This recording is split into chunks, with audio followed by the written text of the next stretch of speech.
It's believed the very first surfboards date back to Peru some 5,000 years ago. As Tracy Smith tells us, surfboard design has come a long way.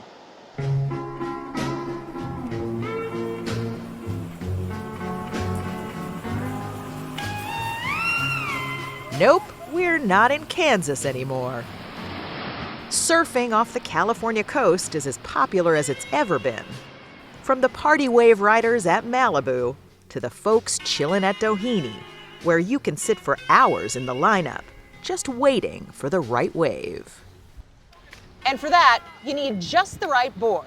This one is big and wide, made out of foam. It's great for surfing little waves like this. In fact, just about anyone could ride it. But in surfing, it wasn't always that way.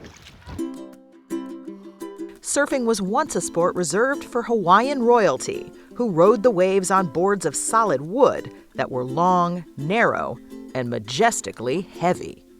It's 140 pounds. 140 pounds? So how did they even get it out to the beach? If you're royalty, they carry it for you. Patty Paniccia used to surf for a living, one of the few female pro surfers back in the 1970s, when the surfing world was mostly a boys' club. Here she was at a contest in Hawaii, cranking a perfect bottom turn on a big wave. And, well, she had to be a pretty good swimmer, too. This board would be about the 1940s. It's the first Today, time she's a trustee of the Surfing Heritage and Culture Center. It's got some mahogany in San Clemente. It's got a little more shape than the older ones, right? Yes, it does. And this looks like it's heavy, too. Oh, it's not as heavy. I think this is about 55 pounds. Still. Yeah. By the late 50s, boards got shorter and lighter. Let's go! And surfing had taken its place in the popular culture.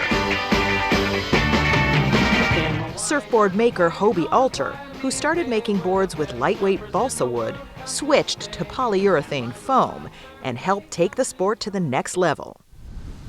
Hobie's Dana Point, California store is still thriving, and his namesake Hobie surfboards are still made the old school way. Shaper Gary Larson starts with a blank piece of foam and custom carves it for a surfer's specific needs. He'll angle the sides or rails to help a board stay put on a steep wave face, sharpen the nose for high-performance turns, or carve a wider tail for stability.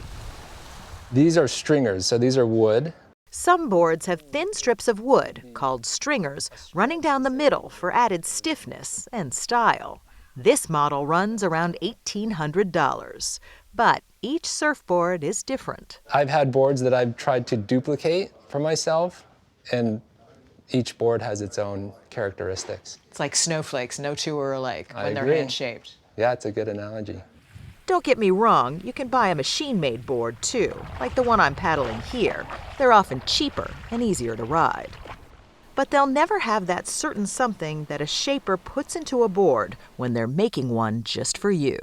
I'm going to ask you a hippy-dippy question Okay. now. Do these boards speak to you? That's a common question. Yeah, I guess I do feel like there's a little more soul in a hand-shaped board. Of course, no matter how good a surfboard's design, it's only as good as the surfer and the waves that day. And every one of those is different too.